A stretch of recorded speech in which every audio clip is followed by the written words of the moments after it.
It's white to play and win here as white is down 2 exchanges but has a vicious attack, of course, starting with the key move queen h7 check, getting the queen into the game. Now after king f7, white would follow up with bishop g6 check, which leads to a quick mate here. For example, after king e7, queen takes g7 is mate on the board.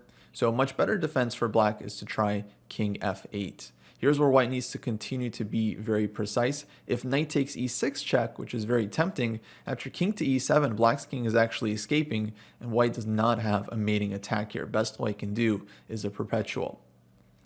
Instead, stronger is queen h8 check. Now if the king tries to run with king to e7, it can't get very far as all the escape squares are covered. So white continues queen takes g7 check, king e8, and now bishop to g6 leads to mate in 2. Rook f7, queen takes. So better try for black after queen h8 check is king to f7.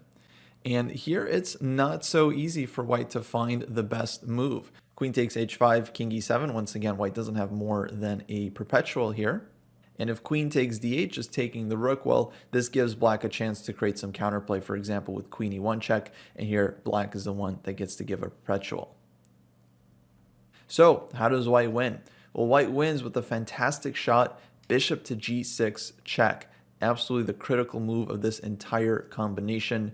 The point being, if king takes g6, the king is lured out, and now queen takes h5 is mate on the board, a very nice mating pattern where the queen is essentially doing most of the work but is defended by this key pawn on g4. So bishop g6 is an absolutely fantastic shot that wins the game here for white. Black can try king e7, but then queen takes g7 is mate as well, and so it's just mate in 2 after bishop g6 check. So nice mating attack. Of course, the first two moves were not too hard here, queen h7 check and queen h8 check. The key move really being bishop to g6, which is of course not easy to see.